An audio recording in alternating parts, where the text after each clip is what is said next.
In today's session, let us discuss about segmentation. In yesterday's session, we have discussed coelom, about a coelom, which have no coelom, body cavity is absent. In platyhelminthes, we see blind sac plan or solid body plan, and pseudocoelomates, tube within tube organization. True coelomates, they are schizocoelomates and enterocoelomates. So now let us pass on to the segmentation. The body of the organism is externally and internally divided into segments. Divided into segments like this. Both the external and also internal segmentation is seen. That too with a serial repetition of at least some organs. Serial repetition of at least some organs in every segment like this. Suppose if you see here, the nephridia are being repeated in series of segments. So the body is externally and internally divided into segments with a serial repetition of at least some organs. The best example is earthworm, shows this pattern of segmentation, that is called metameric segmentation. The process is called metamerism and the segments are called metameres. But in NEET you will not get only earthworm or annelida.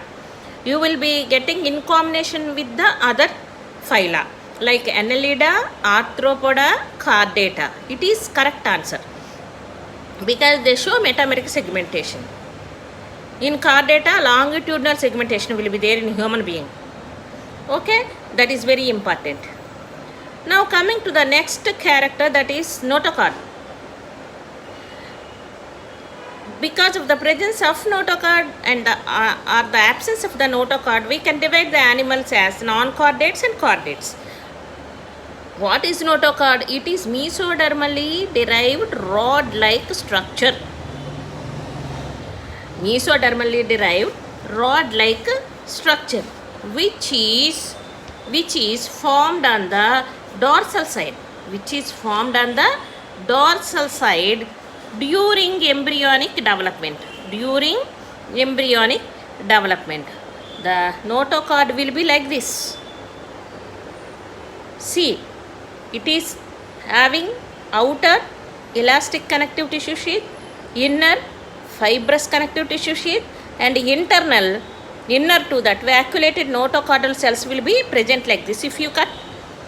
If you see the transverse section of the notochord, you will be seeing the notochordal cells which are vacuolated and surrounded by elastic connective tissue and which is covered by fibrous connective tissue. Like that, notochord will be derived from the mesoderm. It is rod-like structure. It is formed on the dorsal side because in our body, in human's body, vertebral column is there. That is nothing but the modified notochord. In embryonic development in some animals on dorsal side. Animals with notochord are called chordates, like fishes, amphibia, reptiles, apes or birds, mammals. Animals which do not form the notochord are called non-chordates. They are invertebrates. They are Porifera, Coelenterata, Ornitharia, Ctenophora, Platyhelminthes, Nemathelminthes, Annelida, Arthropoda, Mollusca and Echinoderms. So they are non-chordates. So coming to the classification of animals here, first starting with the kingdom Animalia, in which the multicellular animals are included. Coming to the levels of organization, there is cellular level of organization, tissue to organ to organ system level of organization. Coming to the symmetry, which has no symmetry, are classified into the animals are grouped into Porifera, which have no body cavity or coelom because they are not diploblastic animals, because they are loose cell aggregates and they have sphingocele inside. Coming to the radial symmetry, the body can be divided into equal halves in any plane through the central axis of the body. the phyla that are included under radiata, I mean radial symmetry, Coelenterata or Cnidaria, and also adult echinoderms, they show radial symmetry, and Ctenophora. Now coming to the tissue to organ, organ to organ system level is seen in bilateral symmetry, where Platyhelminthes, Nemathelminthes, Annelida, Platyhelminthes, Annelida, and also mollusca, Echinodermata, chordates, and larval echinoderms. Echinodermata in larvae. They have again, depending upon the coelom, present or false coelom or no coelom, without body cavity, Platyhelminthes, flatworms, tapeworm.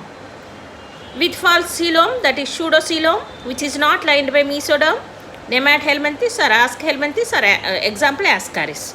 Coming to the true coelom, coelomates, Annelida, Arthropoda, mollusca, they have schizocoelom. Split by the splitting of the mesoderm, the coelom is formed.